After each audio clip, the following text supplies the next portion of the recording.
Hello दोस्तों, स्वागत है आपके अपने YouTube channel BK physics master में।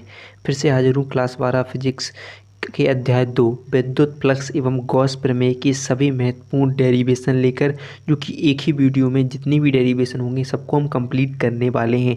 इससे पहले एक वीडियो हो चुकी है, यानी अध्याय 1 की एक वीडियो हो चुकी है।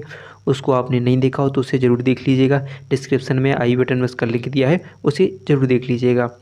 और बहुत ही शानदार वीडियो होने वाली है। हम जितने भी चैप्टर हैं सभी चैप्टरों की डेरिवेशन एक एक करके कर रहे हैं, जिससे आपकी यूपी बोर्ड 2024 की तैयारी बेहतर हो सके। तो हमारे साथ जुड़िए, हमारे चैनल को सब्सक्राइब कीजिए, वीडियो को पूरा जरूर देखा कीजिएगा, पसंद आए तो लाइक और हमारे चैनल को भी सब्सक्राइब करना ना भूलिएगा। भाई को सपोर्ट कीजिए, जिससे आपके लिए हम मेहनत कर सकें और आपकी यूपी बोर्ड 2024 की बेहतर तैयारी हो सके। तो चलिए देखते हैं हम इस चैप्टर में, इस अध्याय में कौन कौन से इंपॉर्टेंट डेरिवेशन करने वाले हैं। तो चलिए पहला डेरिवेशन देखिए, तो गॉस के नियम की उत्पत्ति। सबसे पहले देखें गॉस के नियम की उत्पत्ति, जो कि इस चैप्टर का बहुत ही इंपॉर्टेंट क्वेश्चन होगा। फिर इसके बाद देखें गॉस के नियम के अनुप्रयोग। तो अनुप्रयोग कौन कौन से हैं, तो पहला देखिए अनंत लंबाई के एक समान आवेश से सीधे तार के निकट वैद्युत क्षेत्र की तीव्रता का व्यंजक निकालेंगे। फिर अनंत विस्तार की समतल आवेशित अचालक चादर के निकट वैद्युत क्षेत्र की तीव्रता का व्यंजक निकालेंगे। फिर होगा अनंत अनंत विस्तार की समरूप आवेशित चालक प्लेट के कारण वैद्युत क्षेत्र की तीव्रता का व्यंजक। फिर पांचवा होगा समरूप आवेशित गोलीय कोश, या कह सकते हैं खोखले गोलीय के कारण वैद्युत क्षेत्र की तीव्रता कितनी कंडीशन में निकालेंगे, 3 कंडीशन में। यदि बिंदु जो गोलीय कोश के बाहर हो, और यदि बिंदु पी गोलीय कोश की सतह पर हो, और यदि गोलीय कोश के अंदर नहीं, जो बिंदु पी हो वो किस पर हो, गोलीय कोश के अंदर स्थित हो। तो इन 3 कंडीशन में हम निकालने वाले हैं इस गोलीय कोश के कारण वैद्युत क्षेत्र की तीव्रता का व्यंजक। और ये गॉस के नियम के जितने भी अनुप्रयोग हैं वो इस वीडियो में करने वाले हैं। तो चलिए पहला क्वेश्चन देखते हैं आज का, गॉस के नियम की उत्पत्ति। और गॉस नियम होता क्या है पहले वो भी जानेंगे हम, तो वीडियो को पूरा जरूर देखिएगा, ठीक है। चलिए देखते हैं पहला क्वेश्चन, जो पहला डेरिवेशन। पहले सबसे पहले जानेंगे हम गॉस नियम क्या होता है। तो गॉस नियम क्या होता है, इस नियम के अनुसार किसी बंद पृष्ठ से गुजरने वाला वैद्युत फ्लक्स यानी फाई उस पृष्ठ द्वारा परिबद्ध कुल आवेश का यानी क्यू का 1/ε0 गुना होता है। जो वैद्युत फ्लक्स यानी फाई ई होता है, वैद्युत फ्लक्स को कैसे लिखते हैं, फाई किसका, आवेश का क्या यानी गुणा 1/ε0 गुना होता है, या ऐसे लिख सकते हैं कि फाई ई बराबर Q/ε0 होता है। तो किसी बंद पृष्ठ से गुजरने वाला वैद्युत फ्लक्स फाई उस पृष्ठ द्वारा परिबद्ध यानी घिरे हुए कुल आवेश का 1/ε0 गुना होता है। यह होता है गॉस का नियम हो जाता है। फिर होती है गॉस के नियम की उत्पत्ति। तो गॉस के नियम की उत्पत्ति के लिए क्या करना है, कहते हैं सबसे पहले देखिए कि माना कोई एक प्लस क्यू आवेश है। देखो माना एक बिंदु आवेश प्लस क्यू किसी बंद पृष्ठ के भीतर, कोई बंद पृष्ठ है जिसके भीतर एक बिंदु ओ पर स्थित है। इसके बिंदु ओ जो देखिए, माना इस पृष्ठ पर एक बिंदु पी के चारों ओर एक लघु क्षेत्रफल अवयव डी है। इसके चारों ओर लघु क्षेत्रफल अवयव क्या है, डी है। यानी कह सकते हैं कि मध्य बिंदु ओ से आर दूरी पर एक बिंदु पी के चारों ओर लघु क्षेत्रफल अवयव क्या है, डी ए है। हो जाएगा नहीं, तो आप कैसे लिखोगे, लिखना कुछ नहीं, वो सिंपल भाषा है जिससे मैंने यहाँ पर पहले से लिख कर रखी है, आपको आसानी हो लिखने के लिए। तो क्या लिखोगे कि माना एक बिंदु आवेश प्लस क्यू बंद पृष्ठ के भीतर ऊपर स्थित है, और सीधा हो जाएगा ऊपर स्थित है, और इस बिंदु ओ से आर दूरी पर, किस दूरी पर, आर दूरी पर एक बिंदु पी है। बिंदु पी के चारों ओर एक लघु क्षेत्रफल अवयव क्या है, डी है। क्या है, लघु क्षेत्रफल अवयव क्या है, डी है। तो क्या होगा कि वही लिख रहे हैं कि माना ओपी, ओपी मतलब वही सेम के ओ से आर दूरी पर, ठीक है, बिंदु पी तक, यानी ओ बिंदु ओ से आर दूरी पर एक बिंदु पी है। तो तब लघु क्षेत्रफल अवयव डी ए से गुजरने वाला वैद्युत फ्लक्स, यानी हम सबसे पहले बात करेंगे छोटे से भाग की, कहाँ से, छोटे से पृष्ठ से गुजरने वाला विद्युत फ्लक्स। तो क्या होगा, तो देखिए कि लिखे हम, जिससे लिखे हम डी फाई ई बराबर क्या हो जाएगा, E D E vector into d A vector. यहाँ पर देखेंगे ई vector into d A vector. छोटे से भाग से गुजरने वाला विद्युत फ्लक्स क्या है, किसमें, कि डी ए से गुजरने वाला विद्युत फ्लक्स। तो क्या होगा, फाई डी फाई ई बराबर क्या होगा, ई vector into d A vector. चूँकि एक सूत्र होता है ए वेक्टर इंटू जो बी वेक्टर बराबर होता है ए बी कॉस थीटा। क्या होता है, ए बी कॉस थीटा होता है, ठीक है, कॉस थीटा होता है, सॉरी क्या होता है, कॉस थीटा हो। तो यहाँ पर देखिए कि जो ए वेक्टर और बी वेक्टर की जगह हम क्या लिख देंगे, यानी डी फाई ई बराबर हो जाएगा आपका, क्या लिख दोगे, E D A cos theta, क्या लिखोगे, E D A cos theta लिखोगे। क्योंकि अब देखिए अभी तो हमने बात की छोटे से भाग की, अब हम बात कर लें कि अगर पहले से हम छोटा सा भाग लिया, छोटे से क्षेत्रफल की बात की, डी ए क्षेत्रफल, लघु क्षेत्रफल की छोटे से, और हमें संपूर्ण जो संपूर्ण पृष्ठ है इसकी बात करें, यानी संपूर्ण गोलीय पृष्ठ के क्षेत्रफल की जो से गुजरने वाला विद्युत फ्लक्स क्या होगा, तो लेंगे संपूर्ण पृष्ठ से गुजरने वाला फ्लक्स, संपूर्ण पृष्ठ से गुजरने वाला फ्लक्स क्या होगा वो देखेंगे। तो क्या हो जाएगा कि संपूर्ण पृष्ठ से गुजरने वाला फ्लक्स क्या होगा, फाई ई बराबर क्या होता, समाकलन क्या होता है, डी फाई ई, किसका, संपूर्ण भाग किसके लिए होगा, फाई किसके लिए होगा, संपूर्ण पृष्ठ से गुजरने वाला विद्युत फ्लक्स होगा, और किसके बराबर होगा, जो लघु पृष्ठ से गुजरने वाला, छोटे से पृष्ठ से गुजरने वाला फ्लक्स के लिए बराबर हो जाएगा। तो क्या बोलोगे, फाई ई बराबर, और आप पढ़ चुके हो कि क्या हुए, डी फाई ई बराबर क्या पढ़ा आपने, E D A cos theta. तो आप क्या लिखोगे, समाकलन E D A cos theta, क्या लिखोगे, E D A cos theta लिखोगे नहीं, क्योंकि अब ई के लिए हम बाहर निकाल लेते हैं तो क्या होगा, ई समाकलन क्या हो जाएगा, डी ए कॉस थीटा, क्या हो जाएगा, डी ए कॉस थीटा हो जाएगा। चूँकि आपने किसी बिंदु आवेश के कारण विद्युत क्षेत्र की तीव्रता का सूत्र पढ़ा होगा, तो उसके लिए क्या होता है कि विद्युत क्षेत्र की तीव्रता का सूत्र क्या होगा, ई बराबर 1/4 pi epsilon not into Q बटे आर, क्या होता है, क्यू बटे आर हो जाता है। तो आप क्या लोगे कि फाई ई बराबर, ई की जगह क्या लिख दो आप, क्या लिखोगे, 1/4 pi epsilon not into Q बटे आर स्क्वायर, सॉरी क्या होता है, क्यू बटे आर स्क्वायर होता है। क्योंकि समाकलन क्या होगा, समाकलन डी ए कॉस थीटा हो जाएगा, नहीं, डी ए कॉस थीटा। अगर आप क्या करोगे, हम इसके लिए ऐसे लिख दें कि क्यू को लिख दें हम इसके ऊपर, फाई ई बराबर क्यू बटे 4 पाई एप्सिलॉन नॉट इंटू क्या लिख दें कि समाकलन लगा के, समाकलन क्या हो जाएगा, इसके जो D A cos theta, D A cos theta बटे क्या लिखते हैं, आर स्क्वायर। चूँकि आपने एक सूत्र पढ़ा घन कोण यानी डी ओमेगा बराबर क्या होता है, डी ए कॉस थीटा बटे आर स्क्वायर, जहाँ पर डी ए क्या होता है, घन कोण। चूँकि आप देख सकते हो चित्र में कि जो केंद्र के देखिए मध्य बिंदु ओ से जो कोण बना है, जो क्या है, घन कोण है, ठीक है, बना कि नहीं, बिंदु ओ पर जो बना कोण क्या है, घन कोण है। यहाँ पर देखिए तो किसी गोलीय पृष्ठ के केंद्र पर बने कोण को क्या बोलते हैं, घन कोण हो जाएगा।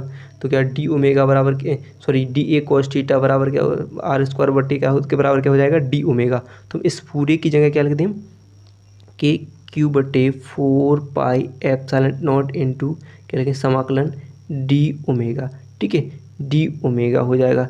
चूँकि आप देखोगे कि जो फिर एक और देखेंगे कि डी ओमेगा बराबर, यानी छोटा डी ओमेगा बराबर क्या होता है, 4 पाई, आपको देखना है डी ओमेगा बराबर हो जाता है 4 पाई होता है। तो लिखोगे आप कि क्यू बटे 4 पाई एप्सिलॉन नॉट इंटू इस डी ओमेगा की जगह क्या लिख दोगे, 4 पाई, 4 पाई से 4 पाई क्या हो जाएगा, कैंसिल हो जाएगा। यानी चूँकि आपका बचा क्या है, तो क्या बचा, क्यू बटे एप्सिलॉन नॉट, क्या बचा, क्यू बटे एप्सिलॉन नॉट, और यही हो गया क्या, सिद्ध हो गया, क्या हो जाएगा, फाई ई बराबर क्या हो गया आपका, फाई ई बराबर क्यू बटे एप्सिलॉन नॉट। तो यही क्या है, यही गॉस प्रमेय है, यही गॉस प्रमेय हो जाएगी, ठीक है, इतना हो जाएगा गॉस प्रमेय के लिए। तो अगर वीडियो ठीक है, तो चलिए आगे देखते हैं अगला क्वेश्चन, सेकंड क्वेश्चन जो है कि हमारा है वो देख लेते हैं हम। चलिए तो देख लेते हैं सेकंड क्वेश्चन, ठीक है, क्योंकि ये अनंत लंबाई के एक समान आवेशित सीधे तार के निकट विद्युत क्षेत्र की तीव्रता जो गॉस के नियम का पहला अनुप्रयोग होगा। तो बात कर रहे हैं सीधे तार के निकट विद्युत क्षेत्र की तीव्रता।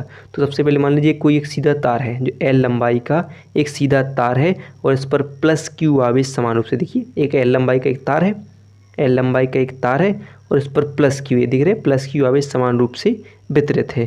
तो उसे क्या कहेंगे कि यदि कोई आवेश प्लस क्यू एल लंबाई एल की रेखा पर एक समान रूप से वितरित हो, तो प्रत्येकांक लंबाई पर वितरित आवेश को आवेश का रेखीय घनत्व कहा जाता है। यदि कोई किसी रेखा पर, किसी n लंबाई की रेखा पर, ठीक है, तार पर क्या हो प्लस क्यू आवेश समान रूप से वितरित हो तो उसे क्या बोला जाता है, रेखीय आवेश घनत्व कहा जाता है। जिसे किससे लिखते हैं, लैम्डा से प्रदर्शित करते हैं। ठीक है, किससे, लैम्डा से प्रदर्शित, रेखीय आवेश घनत्व को किससे प्रदर्शित करते हैं, लैम्डा से प्रदर्शित करते हैं।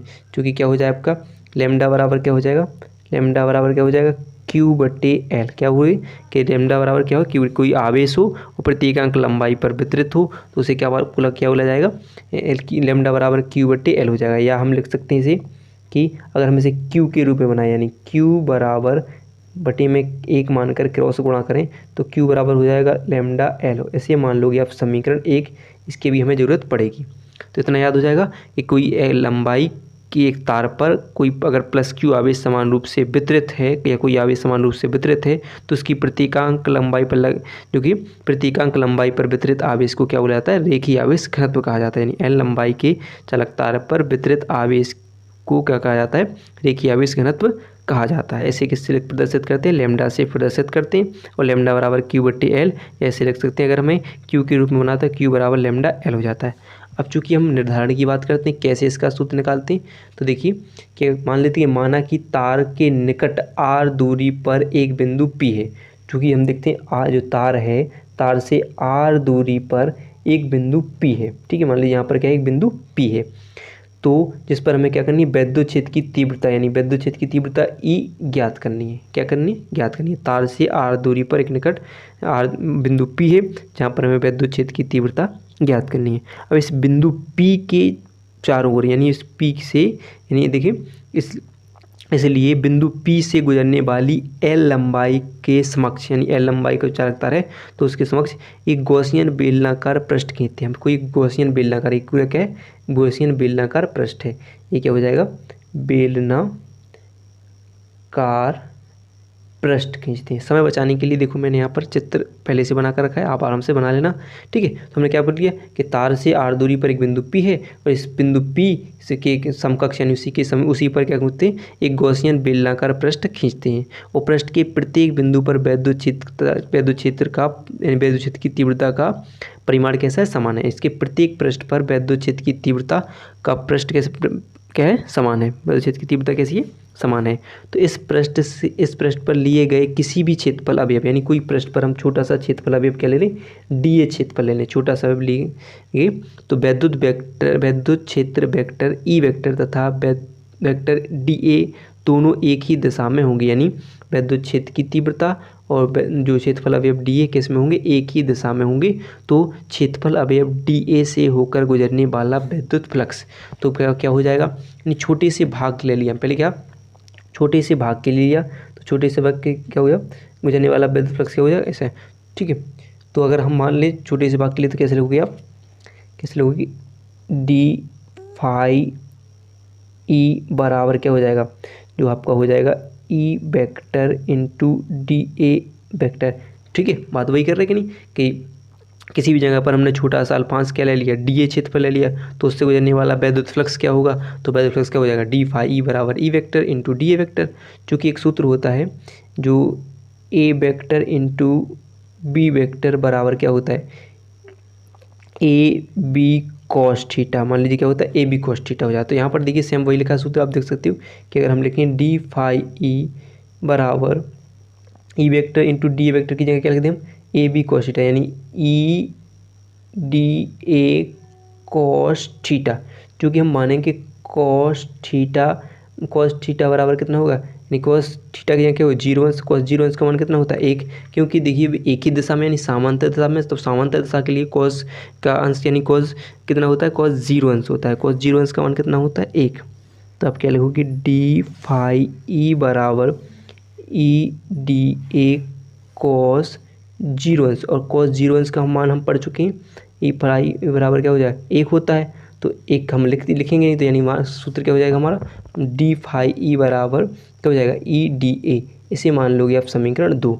ठीक है, फिर देखिए अभी तो हमने छोटा सा अल्फांश लिया था। अब मान लें इस पूरे बेलनाकार पृष्ठ के लिए, यानी पूरी जितना भी जो पृष्ठ है बेलनाकार पृष्ठ, इस संपूर्ण पृष्ठ से गुजरने वाला वैद्युत फ्लक्स बात करें तो यानी क्या हो जाएगा, अगर हम लिखें संपूर्ण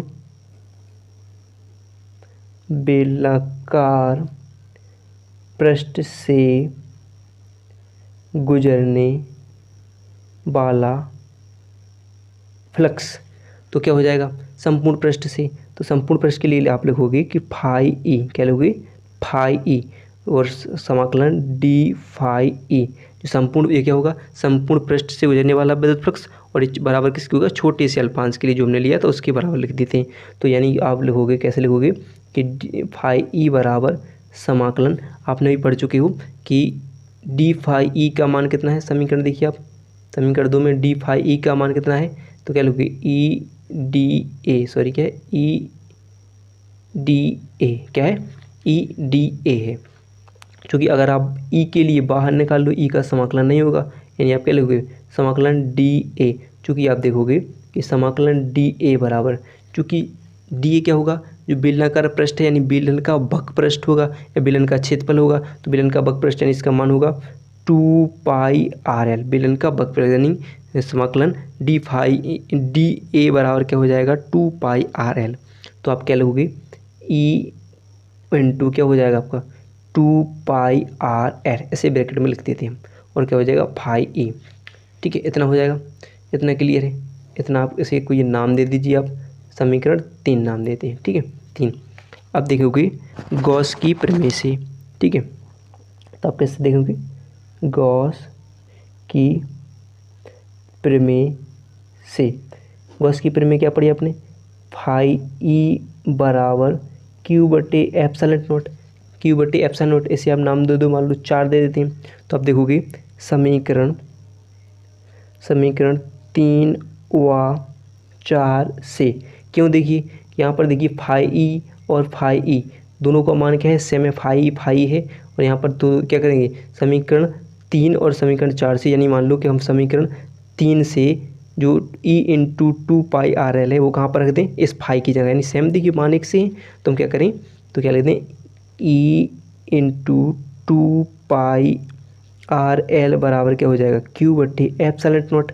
ठीक है, चूँकि हम क्या हमें निकालनी है विद्युत क्षेत्र की तीव्रता, तो इनको लिए हम इसके नीचे पहुंचा देते हैं। तो क्या हो जाएगा ई बराबर क्या हो जाएगा क्यू बटे क्या हो जाएगा 2 pi r l into epsilon naught. अगर हम मान लीजिए एक एक करके लिख देने के लिए तो कैसे लिख दें फाई ई बराबर, ठीक है क्यू बटे लिख दें हम 2 पाई आर, ठीक है 2 पाई ऐसे लिख दें 2 पाई एप्सिलॉन नॉट इंटू क्या होगा आर इंटू एल लिख दें, अलग अलग करके लिख दें। ठीक है, चूँकि हम पढ़ चुके हैं, अब देखो कि समीकरण 1 से क्यू का मान, हम समीकरण 1 में जो हमने समीकरण 1 बनाया था यहाँ पर देखिए क्यू का मान क्या बना था लैम्डा एल, तो क्या समीकरण 1 से क्यू का मान ऐसे मान लो समीकरण हम 5 में थे, तो समीकरण 5 में रखने पर तो हमने क्या पढ़ा फाई ई बराबर आपका क्या था कि क्यू की जगह क्या लिख दोगे आप लैम्डा एल बटे क्या लिखोगे 2 pi epsilon not R L, तो एल से एक एल कट जाएगा कैंसिल हो जाएगा, क्योंकि अब बचा क्या है आपके पास तो फाई ई बराबर सॉरी क्या लिख रहे हैं फाई लिख रहे हैं विद्युत क्षेत्र की तीव्रता लिख रहे थे, क्या लिख रहे थे विद्युत क्षेत्र की तीव्रता ई, क्या लिख रहा है ई बराबर क्या हो जाएगा आपका 1/2 पाई एप्सिलॉन नॉट इंटू हम क्या लिख दें लैम्डा बटे नीचे क्या बचा है आर, इसको लिख दें। तो ये निकल आएगा विद्युत क्षेत्र की तीव्रता के लिए, किसके लिए अनंत लंबाई के एक समान आवेशित तार के निकट विद्युत क्षेत्र की तीव्रता का सूत्र हो जाएगा। चूँकि आप ऐसे भी लिख सकते हो, मान लो हम 2 मान लें यहाँ पर, कैसे लिख दें कि ई बराबर 1/4 pi epsilon not into 2 lambda बटे आर, ऐसे भी लिख सकते हो। मान लो ये 2 से 4 कट जाएगा सेम वही को वही आ जाएगा, या आप ऐसे लिख दो या ऐसे लिख दो, दोनों क्या होते हैं सेम हो जाते हैं। तो ये निकल आएगा अनंत विस्तार की अनंत लंबाई की एक समान आवेशित तार के निकट विद्युत क्षेत्र की तीव्रता का सूत्र होगा। चलिए तो नेक्स्ट डेरिवेशन देख लेते हैं। अनंत विस्तार की समतल आवेशित अचालक चादर के निकट विद्युत क्षेत्र की तीव्रता तो क्या होगी, तो मान लीजिए कोई एक चादर है, ये देख सकते हैं कोई एक अचालक चादर है, इस पर जिसका क्षेत्रफल क्या है ए है, और इस पर प्लस क्यू आवेश देख सकते हैं प्लस क्यू आवेश समान रूप से वितरित है।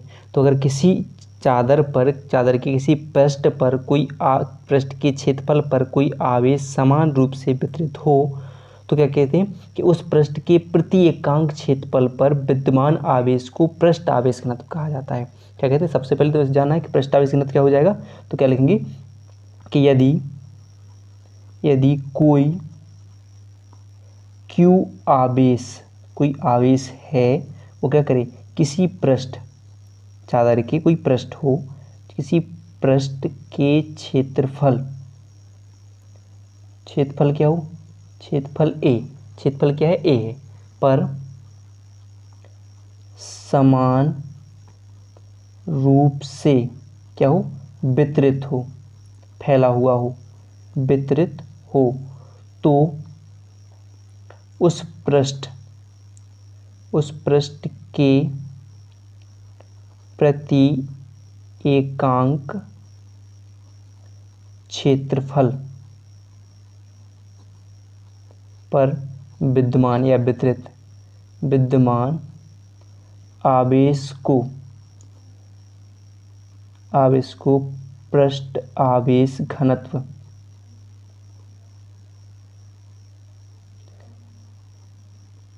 आवेश घनत्व कहते हैं। ठीक है, क्या पढ़ लिया हमें, कोई चादर है और चादर का कोई पृष्ठ है जिसका क्षेत्रफल ए है और उस पर कोई आवेश वितरित हो तो उसे क्या बोला जाएगा, पृष्ठ आवेश घनत्व कहा जाता है। और जिसे किससे प्रदर्शित करते हैं, जिसे सिग्मा से प्रदर्शित करते हैं। ठीक है, किससे, सिग्मा से प्रदर्शित करते हैं। चूँकि हमने पढ़ क्या लिया है कि सिग्मा बराबर क्या हो जाएगा, Q/A, यानी कोई आवेश हो वो किसके क्षेत्रफल पर वितरित हो तो क्या होगा, आवेश और उसके क्षेत्रफल के अनुपात क्या बोले जाएंगे, पृष्ठ आवेश घनत्व हो जाएगा। तो अगर हम इसे लिखें या हम इसे लिख दें, हमें किसके रूप में बनाना है, Q के रूप में बनाना है, तो क्या लिखना है, Q बराबर Q का A का किस में गुणा हो जाएगा, सिग्मा में, तो क्या होगा सिग्मा A। वैसे मान लेंगे अब समीकरण 1। ठीक है, हम निर्धारण के लिए हम बात कर रहे हैं। चूँकि अब बात की कि जो चादर है वो कैसी है, अनंत विस्तार की एक धनावेशित आवेशित अचालक प्लेट है। तो इसके निकट इस देखते हैं कोई क्षेत्रफल है, इसके निकट यानी क्या क्षेत्रफल देखते हैं कि मध्य बिंदु O से कह सकते हैं कि R दूरी पर एक बिंदु P है, जो चादर के कोई पृष्ठ के बीच की वाले बिंदु से R दूरी पर एक बिंदु P है, जहाँ पर क्या है, हमें क्या करना है, वैद्युत क्षेत्र की तीव्रता ज्ञात करनी है। क्या ज्ञात करनी है, वैद्युत क्षेत्र की तीव्रता ज्ञात करनी है।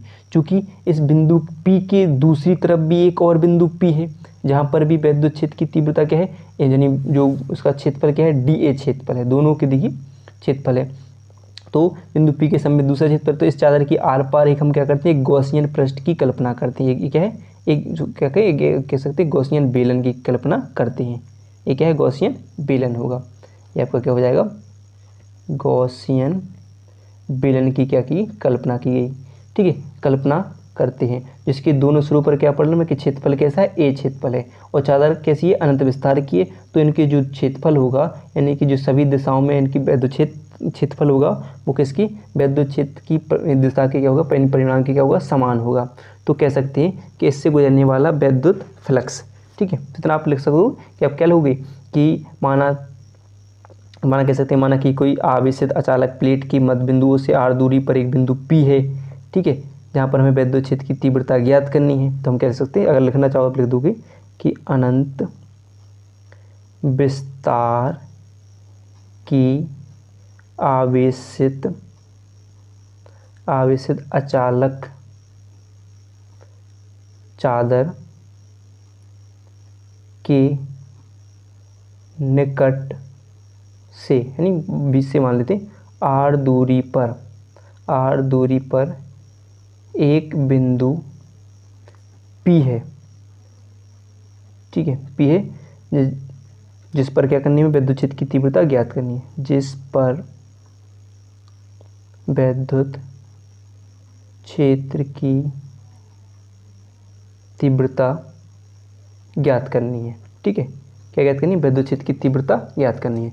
ठीक है, निकट R दूरी पर एक बिंदु P है जहाँ पर हमें क्या करना है, वैद्युत क्षेत्र की तीव्रता ज्ञात करनी है। चूँकि चादर की एक दूसरी ओर भी क्या है, एक बिंदु P है। ठीक है, चादर की दूसरी ओर क्या है, बिंदु P है। तो हम क्या करते हैं, इसमें एक गॉसियन पृष्ठ की कल्पना करते हैं। और ठीक है, चादर के आर पार एक बेलन, ठीक है, बेलन गॉसियन पृष्ठ, यानी गॉसियन बेलन पृष्ठ कह सकते हैं, क्या लिखते हैं गॉसियन बेलन गॉसियन पृष्ठ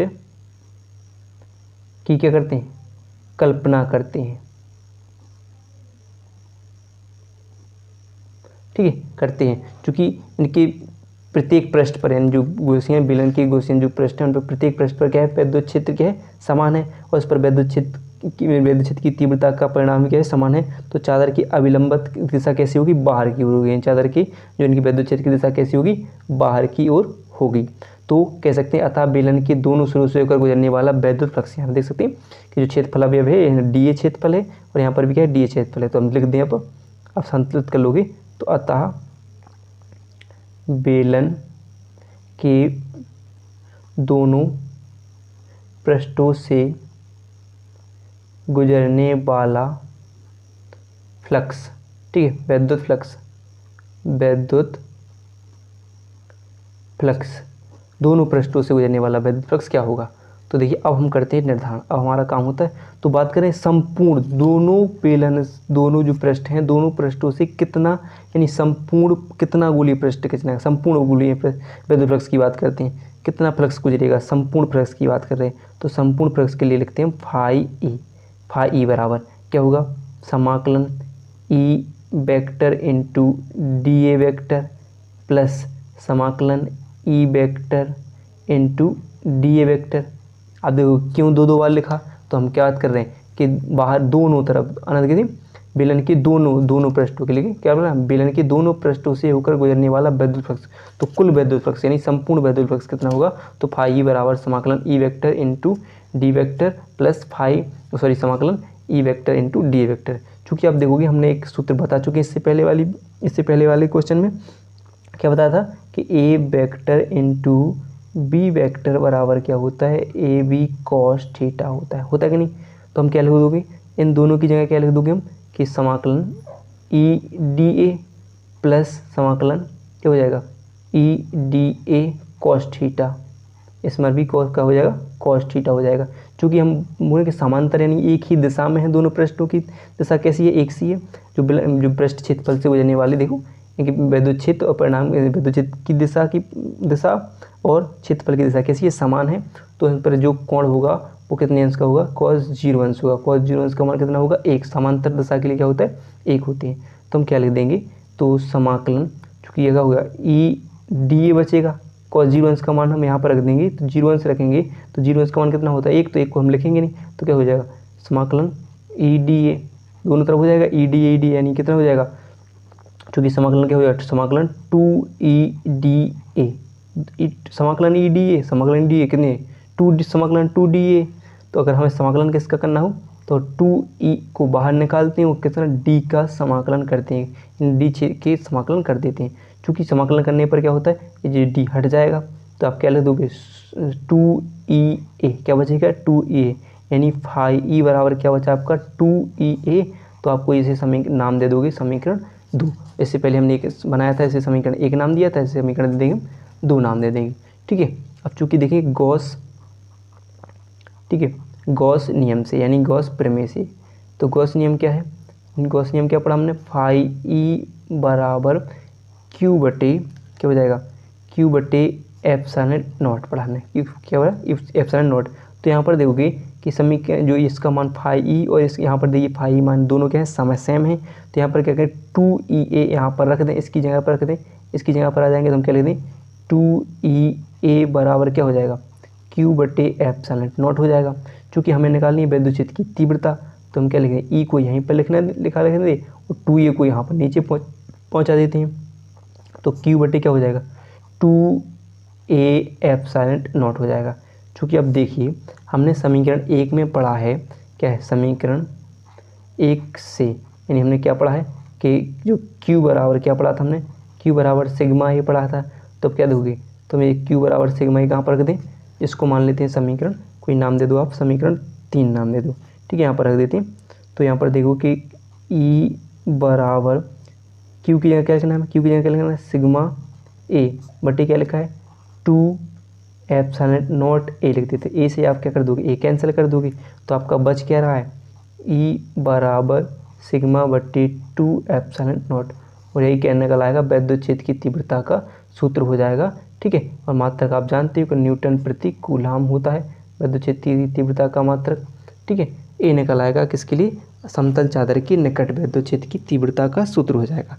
चलिए तो नेक्स्ट डेरिवेशन देखते हैं।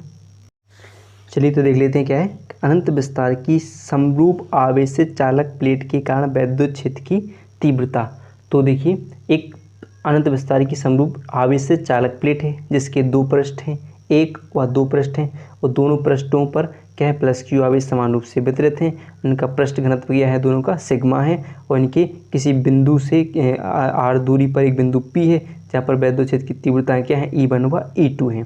तो पर देखिए कि माना अनंत विस्तार की एक समरूप आवेशित चालक प्लेट है जिसके बाह्य पृष्ठ पर आवेश घनत्व सिग्मा है। देखिए अब बाह्य पृष्ठ पर आवेश घनत्व क्या है, सिग्मा है, और उसकी सीधी दूरी आर पर, यानी सीधी दूरी आर पर एक बिंदु पी है जहाँ पर हमें वैद्युत क्षेत्र की तीव्रता ज्ञात करनी है। चालक प्लेट को दिया गया आवेश दोनों पृष्ठों 1 व 2 पर समान रूप से वितरित है। देख सकते हैं कि आवेश क्या है, दोनों पृष्ठों पर +1 + q आवेश समान रूप से वितरित है। ठीक है, वो प्लेट के भीतर सभी बिंदुओं पर वैद्युत क्षेत्र क्या है, शून्य है। प्लेट के अंदर तरफ क्या है, वैद्युत क्षेत्र क्या है, शून्य है। तो क्या होगी, अतः प्लेट को आवेश की समतल चादर 1 व 2 के समान माना जा सकता है, यानी माना सकते कि आप इनके बीच आवेश क्या है, समान हुए हैं दोनों पर। तो क्या लिखते हैं कि बिंदु P पर चादर 1 के कारण वैद्युत क्षेत्र की तीव्रता। तो आपने अभी इससे पहले हम पढ़ चुके हैं अनंत विस्तार की समतल चादर के निकट वैद्युत क्षेत्र की तीव्रता। तो उसके लिए सूत्र क्या बना देंगे हम, तो इसके लिए क्या हो, प्लेट 1 के लिए, तो प्लेट 1 के लिए क्या होगा, वैद्युत क्षेत्र क्या होगा, E1 होगा, और सूत्र पढ़ा था हमने उसके कि σ/2ε0, ऐसे नाम दोगे आप समीकरण 1। इसी प्रकार देखिए कि बिंदु P पर चादर 2 के कारण, तो चादर 2 के कारण वैद्युत क्षेत्र की तीव्रता क्या हो जाएगी, E2 बराबर क्या हो जाएगी, σ/2ε0 हो जाएगी। इसे मान लोगे आप समीकरण 2 मान लोगे। ठीक है, सेम अनंत विस्तार की समतल चादर के निकट वैद्युत क्षेत्र की तीव्रता के सूत्र से हमने वैद्युत क्षेत्र की तीव्रता का सूत्र लिखा है। फिर देखिए, चूंकि E1 व E2 एक ही दिशा में, अतः प्लेट के कारण बिंदु P पर वैद्युत क्षेत्र की तीव्रता यानी कुल परिणामी वैद्युत क्षेत्र की तीव्रता तो क्या हो जाएगी, E बराबर E1 + E2। परिणामी तीव्रता क्या हो जाएगी, E बराबर E1 + E2। तो हमारे E1 और E2 के मान हम यहाँ पर रख देते हैं। तो E1 का मान क्या पढ़ा था हमने, E/2ε0 + σ/2ε0। चूँकि आप देखोगे यहाँ पर भिन्न कर लेंगे, 2ε0 और 2ε0, तो हमें क्या लगेंगे, कॉमा ले लेंगे, 2ε0 और सिग्मा कितने हो जाएंगे, तो कितने हो जाएंगे, 2 सिग्मा हो जाएंगे। क्योंकि आप देखोगे जोड़ दोगे कि जब हर समान है तो अंश क्या हो जाते हैं, जुड़ जाते हैं या घट जाते हैं, जो भी चिन्ह होगा। देखो 2 से 2 क्या हो जाएगा, कैंसिल हो जाएगा, यानी क्या बचा, E बराबर σ/2ε0। तो यही निकल आएगा किसके लिए, जब चादर देखिए कि किसके अनंत विस्तार की समरूप आवेशित चालक प्लेट के कारण वैद्युत क्षेत्र की तीव्रता का सूत्र ए निकल आएगा। ठीक है, इतना ही हो जाएगा। अगला क्वेश्चन देख लेते हैं, अगली डेरिवेशन देख लेते हैं। चलिए तो अगला देखते हैं, समरूप आवेशित गोलीय कोश यानी खोखले गोलीय के कारण वैद्युत क्षेत्र की तीव्रता। तो ये पूरी भाषा लिख कर रखिए, अब बार बार हमें भाषा नहीं लिखनी पड़ेगी। जितने भी हम पार्ट पढ़ेंगे इसे 3 पार्ट में पढ़ना है। तो पहला होगा यदि बिंदु P गोलीय कोश के बाहर हो, फिर सतह पर हो और फिर अंदर हो। तो पहले एक ही भाषा लिख ली हमने, फिर बार बार आपको नहीं लिखनी पड़ेगी। चलिए देखते हैं। तो पहले यहाँ पर क्या है कि माना R त्रिज्या का एक गोलीय कोश क्या है, एक क्या है, गोलीय कोश है, इसका बिंदु O है और त्रिज्या क्या है, कैपिटल R है। तो माना R त्रिज्या के एक गोलीय कोश की सतह पर +Q आवेश एक समान रूप से वितरित है। तो क्या है, एक गोलीय सतह है, इसकी त्रिज्या क्या है, A है, और इस पर +Q आवेश समान रूप से वितरित है, जिसके कारण गोले के केंद्र O से R दूरी पर एक बिंदु P है। क्या एक बिंदु P है, जहाँ पर हमें क्या करना है, वैद्युत क्षेत्र की तीव्रता ज्ञात करनी है। जहाँ पर क्या करनी है, ज्ञात करनी है। यदि हम एक R त्रिज्या के गोलीय कोशियन पृष्ठ की कल्पना करते हैं, इसी के ऊपर क्या करते हैं, एक स्मॉल r त्रिज्या के एक, देखिए स्मॉल r त्रिज्या का एक क्या है, ऊपर तरफ एक गॉसियन पृष्ठ की कल्पना करते हैं, जिसका केंद्र O है तथा बिंदु P इसके पृष्ठ पर स्थित है। इसका केंद्र O है और इसके बिंदु P इसके पृष्ठ यानी ऊपर तरफ स्थित है। और इसकी यह 3 स्थितियों में संभव है। कितनी स्थिति में? 3 संभव है। पहली स्थिति क्या होगी? यदि बिंदु P गोलीय कोश के बाहर स्थित हो। तो पहले कहाँ पर स्थित है? बाहर स्थित है। उसके बारे में हम जानते हैं। तो पहला देखेंगे, चित्र के अनुसार देखेंगे, O को केंद्र मानकर त्रिज्या R के एक गोशीय पृष्ठ की कल्पना करते हैं। क्या कहें? O को केंद्र मानकर स्मॉल r त्रिज्या का ये क्या करते हैं? एक गॉसियन पृष्ठ, एक है पूरा गॉसियन पृष्ठ, ऊपर वाला देखिए गॉसियन पृष्ठ की कल्पना करते हैं और समान दूरी पर होने के कारण इस पृष्ठ के प्रत्येक बिंदु पर विद्युत क्षेत्र E का परिणाम तो समान होता है, परंतु इसकी दिशा भिन्न भिन्न होती है। क्या है? E विद्युत क्षेत्र E की क्या होता है? समान होता है, लेकिन इसकी दिशा क्या होती है? हर तरफ हम क्या कर सकते हैं? भिन्न भिन्न इससे बदल सकते हैं। ठीक है, अलग अलग हो सकती है। तो देखिए उसकी दिशा कैसे भिन्न होती है, परंतु उसकी दिशा भिन्न भिन्न एवं उसकी उस बिंदु पर त्रिज्यीय होती है। यानी अलग अलग उसी बिंदु पर मतलब त्रिज्या आती है। यहाँ पर किसी बिंदु पर त्रिज्या, अलग अलग बिंदु पर अलग अलग त्रिज्या, मतलब कह सकते हैं यहाँ पर मतलब ये अभी यहाँ पर यहाँ से यहाँ तक त्रिज्या है, तो यहाँ से कहीं भी बिंदु पर सभी जितने भी पृष्ठ हैं यहाँ पर अलग अलग बिंदु पर जो P बिंदु कहीं भी हो सकता है, उसकी त्रिज्या की दिशा हम बदलते रह सकते हैं।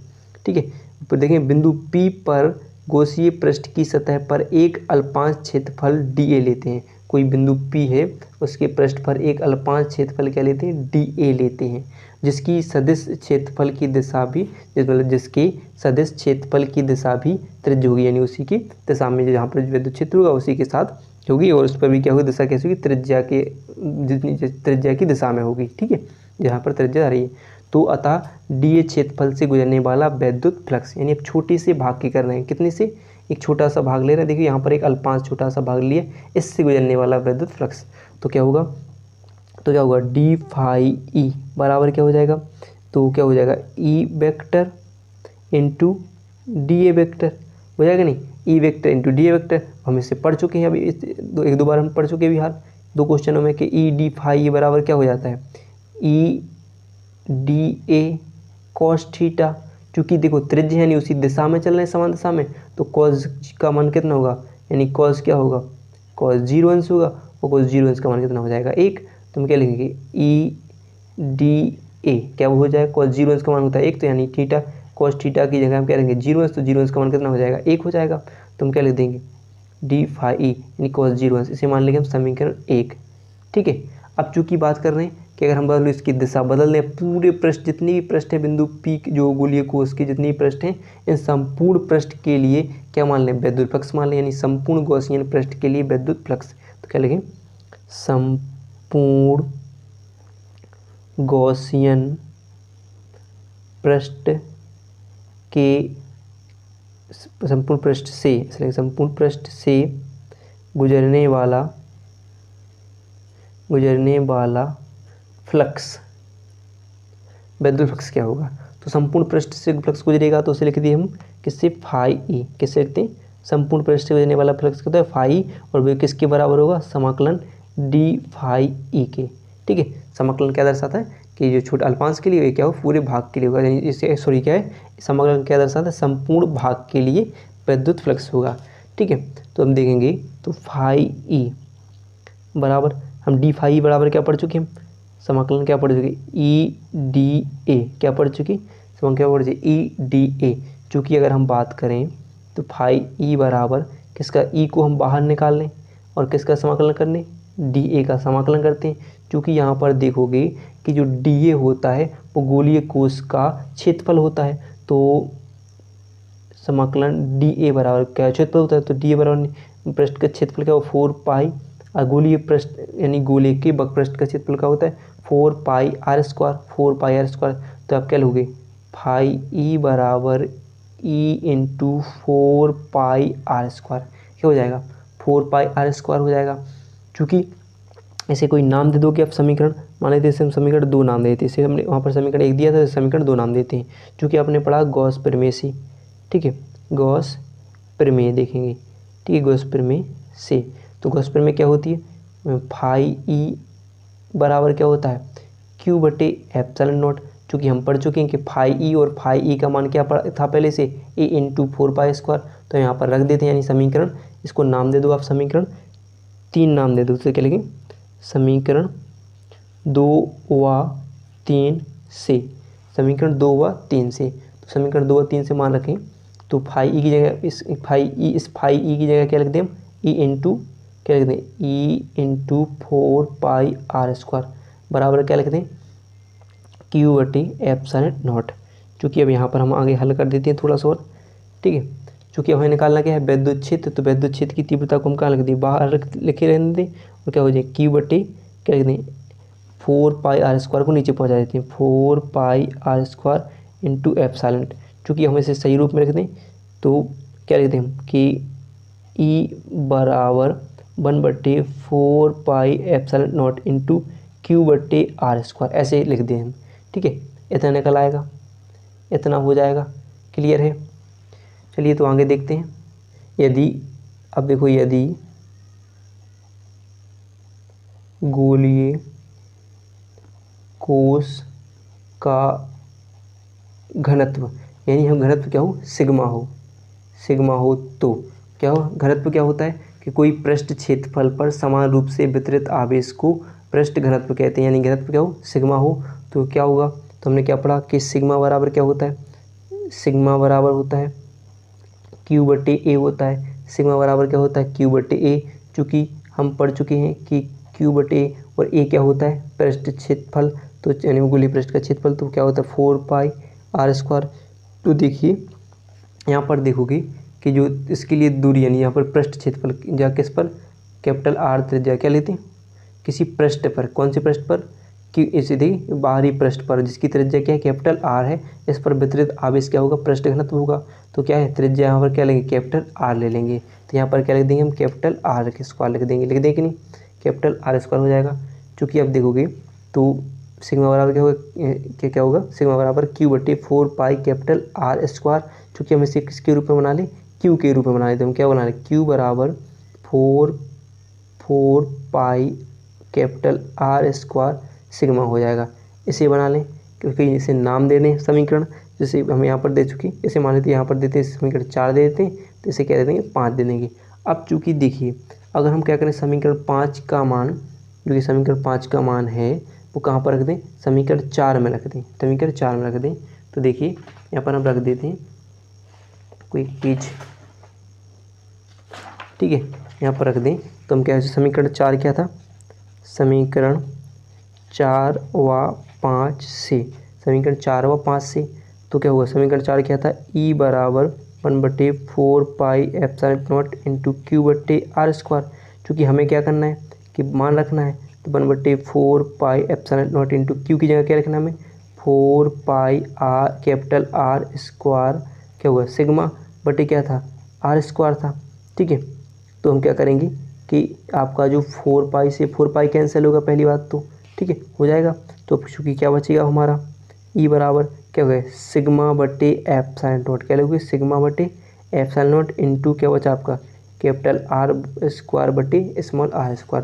ये निकल आएगा किसके लिए, बाहरी पृष्ठ के लिए, किसके लिए, बाहरी पृष्ठ की, बाहरी पृष्ठ की त्रिज्या क्या थी, कैपिटल R, इस पृष्ठ की स्मॉल r थी। तो बाहरी पृष्ठ की त्रिज्या के लिए सूत्र निकल आएगा, वैद्युत क्षेत्र की तीव्रता के लिए सूत्र निकल आएगा, ठीक है। चलिए तो अगला देखते हैं। अब तो देखिए सेकंड देख लेते हैं कि गोलीय कोश की सतह पर, ठीक है, तो गोलीय कोश की सतह पर वैद्युत क्षेत्र की तीव्रता क्या होगी। देखिए जब बिंदु जो गोलीय कोश की सतह पर होता है तब उसके लिए केंद्र से दूरी r बराबर स्मॉल r बराबर कैपिटल R हो जाती है, यानी क्या हो जाती है, केंद्र R से स्मॉल r बराबर क्या हो जाती है, कैपिटल R हो जाती है। जो दूरी होती है क्या हो जाती है, स्मॉल r बराबर कैपिटल R हो जाती है। तो हमने भी समीकरण पढ़ चुके हैं, बस कुछ नहीं करना है, जो भी हमने समीकरण निकाला भी इससे पहले कि क्या निकाला था, E बराबर 1/4πε0 इंटू Q/r² निकाला था ऊपर, ठीक है। तो उसके लिए सूत्र था, तो हमें क्या करना है, सिर्फ यहाँ पर जो स्मॉल r की जगह क्या लिखना है, कैपिटल R लिखना है। तो क्या लिखना है, E बराबर 1/4πε0 इंटू Q बटे क्या लिखना है, कैपिटल R²। तो जो कि ये सूत्र हो जाएगा किसके के लिए, जो कि सतह पर स्थित क्या गोलीय कोश की सतह पर, जो बिंदु गोलीय कोश की सतह पर हो तो वहाँ पर उत्पन्न वैद्युत क्षेत्र की तीव्रता का सूत्र हो जाएगा, ठीक है। चूँकि अब देख लेते हैं, जब बिंदु गोलीय कोश के अंदर स्थित हो, कहाँ पर हो, अंदर स्थित हो, तो यहाँ पर देखोगे कि मान लेते कोई गोलीय कोश है, गोलीय कोश के भीतर एक बिंदु P है, ठीक है, कोई बिंदु मान लेते हैं, यहाँ पर कोई बिंदु P है, गोलीय कोश के भीतर है। चूँकि आवेश कोश के पृष्ठ पर वितरित है, कहाँ पर, ये कोई आवेश है गोलीय कोश के पृष्ठ पर वितरित है, तथा कोश के भीतर कोई आवेश नहीं है, इसके अंदर कोई है नहीं है, कहाँ पर वितरित है, पृष्ठ पर वितरित है। तो क्या लिखेंगे, तो इसके भीतर कोई आवेश नहीं है, अतः बिंदु P से गुजरने वाला गॉसियन पृष्ठ के भीतर कोई आवेश नहीं होगा। तो बिंदु P से जो भी गॉसियन पृष्ठ गुजरेगा यानी विद्युत फ्लक्स गुजरेगा, तो उस पर भी कोई क्या नहीं है, कोई आवेश नहीं है। तो यानी एक सीधी सिंपल बात कि यहाँ आवेश क्या है, शून्य है। इसके अंदर बिंदु P पर क्या है, गॉसियन पृष्ठ से निर्गत विद्युत फ्लक्स क्या है, शून्य है। तो क्या हो जाएगा, तो विद्युत फ्लक्स शून्य हो जाएगा। तो आपने पढ़ा होगा क्योंकि क्या हो जाएगा, फाई ई बराबर जो फाई ई होगा यानी जो संपूर्ण पृष्ठ गुजरने वाला फ्लक्स क्या होगा, तो समाकलन E vector into d A vector होता है कि नहीं। तो अगर हम इसे ऐसे संपूर्ण समाकलन करके इसे समाकलन हटा के लिख दें तो क्या हो जाएगा, फाई ई बराबर क्या हो जाएगा, ई इंटू डी ए हो जाएगा। मान लेते हैं चूँकि गॉस से हमें विद्युत क्षेत्र की तीव्रता निकालनी है अंदर, तो गॉस प्रमेय पढ़ी होगी आपने, गॉस प्रमेय, ठीक है। गॉस प्रमेय क्या है, फाई ई बराबर क्या होती है, क्यू बटे एप्सिलॉन नॉट होती है। चूँकि यहाँ पर देखिए इसका मान यानी समीकरण 1 मान लेते हैं, समीकरण 1 और समीकरण 2 के मान समान हैं। देखो तो हम फाई ई की जगह क्या लिख दें, ई डी ए लिख देते हैं, ई डी ए बराबर क्या है, सिग्मा बटे एप्सिलॉन नॉट हो जाएगा, ठीक है। तो हम क्या लिखना है कि ई बराबर निकालना है, ई बराबर निकालना है तो डी ए को कहाँ पर पहुँचा दें, नीचे पहुँचा दें। तो क्या हो जाएगा, तो क्यू बटे डी ए एप्सिलॉन नॉट। तो चूँकि हम पढ़ चुके हैं कि इसके अंदर कोई आवेश है नहीं, यानी आवेश क्या है, शून्य है। तो आवेश शून्य है तो आप क्या कर दोगे, यहाँ पर क्या रखोगे, शून्य रख दोगे, 0 रख दोगे और डी ए लिख दोगे, एप्सिलॉन नॉट लिख दोगे। जब इसका भाग 0 में दोगे तो क्या आ जाएगा, विद्युत क्षेत्र की तीव्रता क्या आ जाएगी, शून्य हो जाएगी। यानी पृष्ठ के अंदर क्या होती है, विद्युत क्षेत्र की तीव्रता शून्य होती है। तो ये हो जाएगा जब कोई गोलीय कोश के अंदर विद्युत क्षेत्र की तीव्रता की बात करें, और जब कोई सतह पर बात करें तो केवल स्मॉल आर की जगह हमें क्या लिखना है, कैपिटल आर लिख देना है। और वही जो सूत्र हमने इसके बाह्य पृष्ठ के लिए निकाला था वही सूत्र हो जाएगा सेम, ठीक है। तो अगर वीडियो पसंद आई हो तो वीडियो को लाइक और चैनल को सब्सक्राइब करना ना भूलिएगा।